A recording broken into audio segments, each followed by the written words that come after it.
Time to install this beast.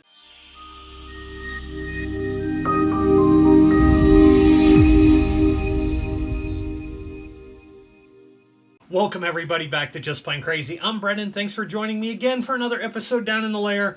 And we're going to continue with the cool stuff for the EMHW 47% Pit Special build.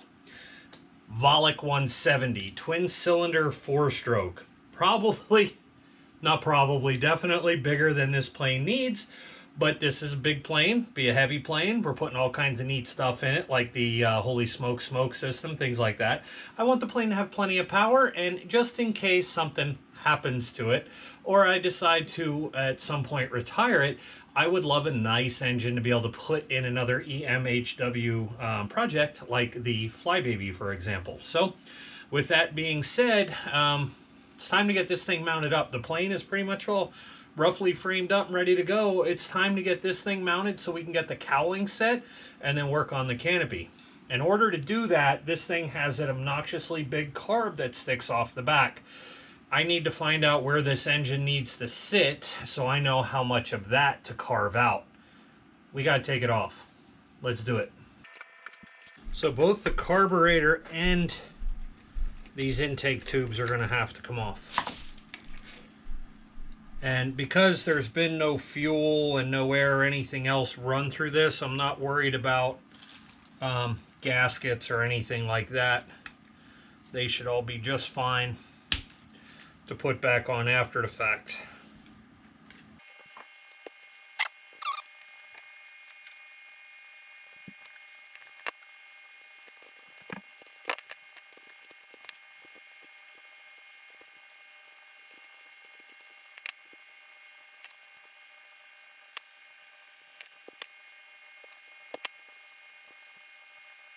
Alright, so really only one gasket set right there. That's just a mounting block. And then they wrap Teflon tape around there so it seals and doesn't have an exhaust leak. So, kind of neat. We'll put this away so that way we don't have to worry about dirt getting in it.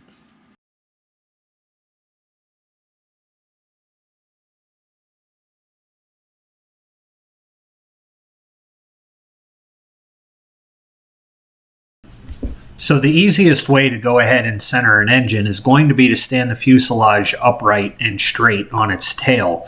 Here I needed a ladder to get up on top of it so that way you can center the engine using gravity as your friend, and then you can just lightly place the cowl on there to help you find and center up both assemblies.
So I went ahead and I marked in pen the area now that I have to notch out of that box in order for this thing to fit. And ultimately what that looks like is this. So you gotta, and then the carb's on there, obviously the length of the bolt. So we gotta clean up that whole box. Let's cut it out.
All right, now that the engine's mounted, we're going to go ahead and put in our holders. And I'm going to pre-drill these, and then we're going to use RTL fastener hardware in order to hold this thing into place.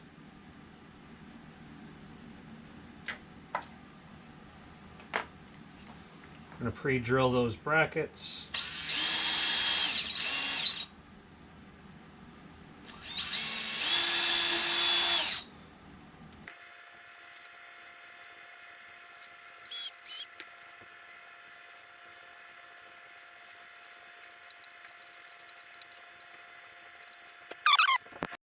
So all we're doing here is applying epoxy to the bottom of the servo holder, and then we're also screwing it to the top of the engine box. That way we don't have to worry about that thing coming loose, and the linkage is pretty short. We did opt to fabricate an arm for the throttle lever. In this step, I'm just using 15-minute epoxy thinned out with about a teaspoon of rubbing alcohol. Mix it together. It should be pretty liquidy, but I'm just rubbing it all over the firewall, help to strengthen that, but also to help seal everything. Notice that I already have the tabs in place for the cowling, so that will help with that also. Now it's time to start fabricating exhaust. To do this, we had to get all the piping that I found hot enough to be able to accept silver solder. To do that, I needed to use an oxyacetylene torch, but we needed to clean everything up well. So I had to enlist the help of my dad because he has torches. I don't.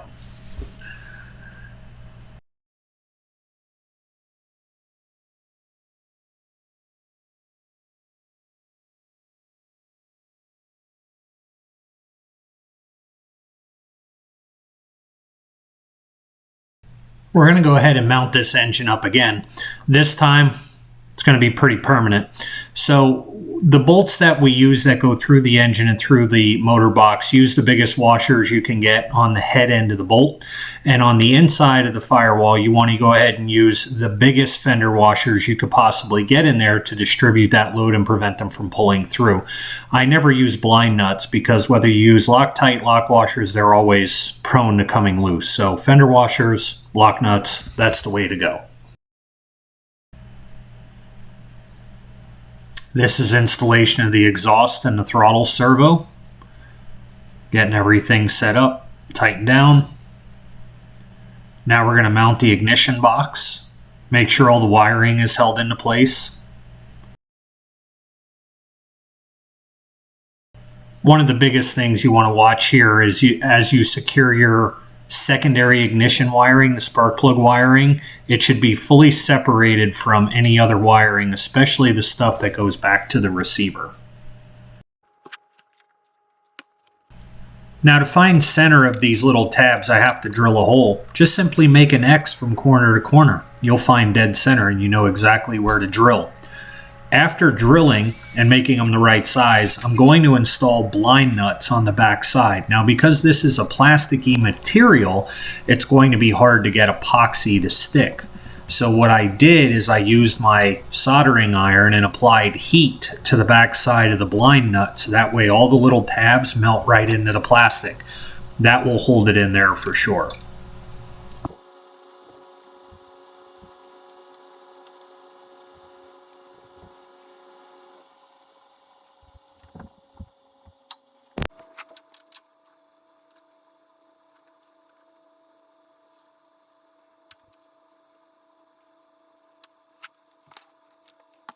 All right, in case you've never seen me do this before, how we mount cowlings and we get bolt patterns and everything else perfect on this, we're going to take some index cards. I cut them in half and I poked a hole in there for my bolt.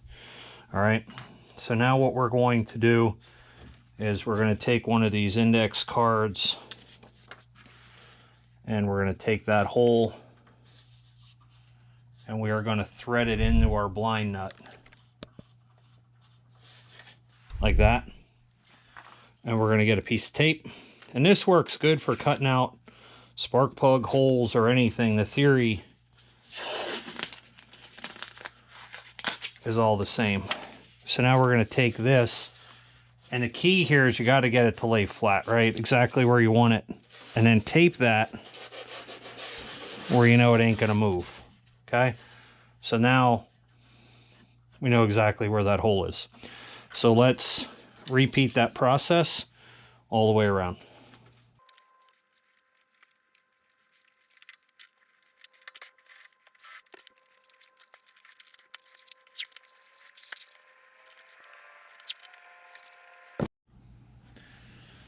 All right, now to find our cowl spacing, we're going to go ahead and get this thing put on.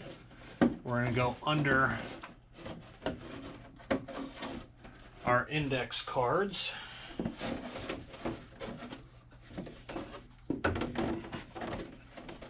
And you can do this all at once, or you could do it one at a time. It's up to you.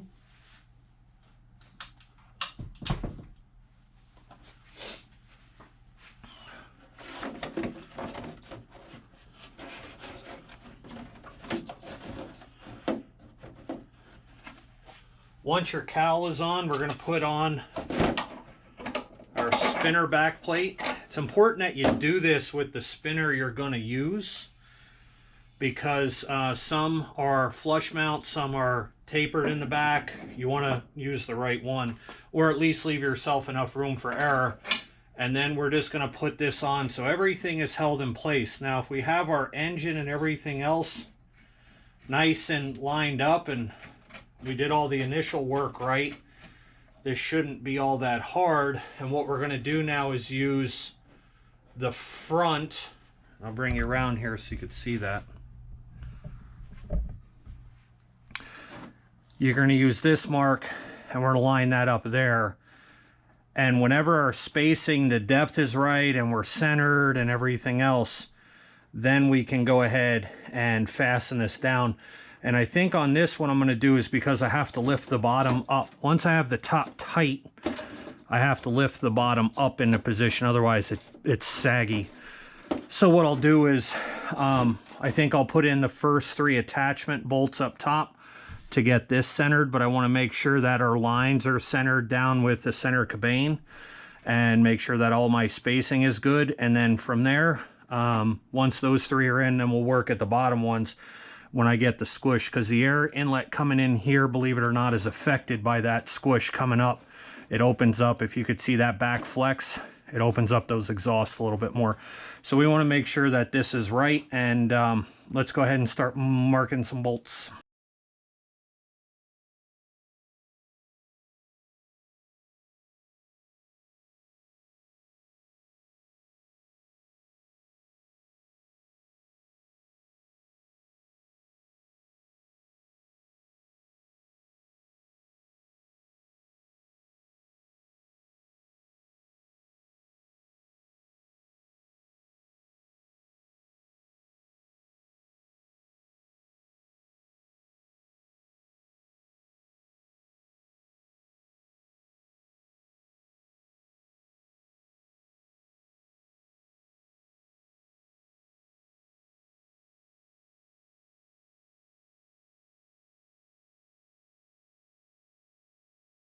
Now, if you don't want to have vibration and your bolts eat right through your cowling, what you want to do is, we're going to elongate those holes. We're going to open them up a little bit, and we're going to put, hopefully that shows up on the camera, we're going to put those little kind of plastic T-nuts or inserts from the inside. And then they're probably going to be a little bit too long. Easiest way to do this and not ruin the cowling, just meld them down with a flat blade like that.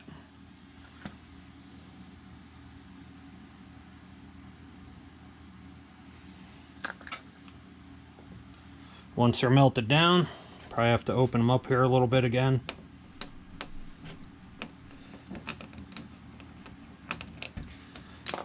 Now you can go ahead and insert your screw right through the center, and later we'll go back and we'll actually glue those into place, and then they won't eat through your cowling. So let's grab ourselves a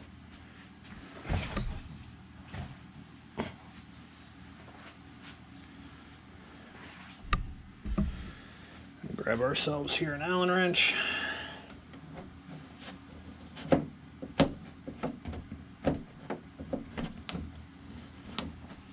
And now we have a nice insert in the inside of the cowl. No issues. You can leave them a little long if you need to. There you have it. You can see, nicely mounted up. No goofy holes all over the place. Spacing in there looks good. We're dead on center. All the way around. I like it. I like it, I like it. All right, now, pull it all back off. Onto the fuel system. All right. I decided to throw this tip in here because it's a good time to take advantage of that. Plus, you have the opportunity to really get a good close-up of the engine. Tip time. You guys love tips. So, one of the ways you've seen in prior videos that I sand leading edges is by using the sanding bar and going across these long bars. They're called longboard bars. I get them from eBay and then just use sticky paper on the back. But they can leave lines or ridges. So if you're looking for a nice clean way to round your leading edges, the absolute easiest way, get yourself some fine sandpaper, some 200, something like that, and just literally work this thing across, pulling tension on it with a whole sheet.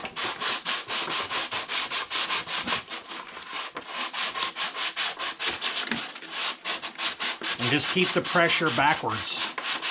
So that way your sandpaper forms a nice, perfectly round, clean leading edge for you. There you go. Well, everybody, that wraps up this portion of the build on the EMHW 47% pit special. Thanks for joining me. I hope this helps you if you're building one of these, or maybe it entices you guys to dive into a wood kit also. So it is Brendan here at Just Plain Crazy. You're Just Plain Crazy for always hanging out and watching. Do me a favor, smash that like button. It helps us out a lot. Subscribe and ding that bell notification and set it to always so you're always made aware of our cool content. Don't forget to check us out on the official Facebook and Instagram Just Plain Crazy pages. With that being said, links down in the description below where I pick this stuff up. But I wish you guys happy flights. Peace out.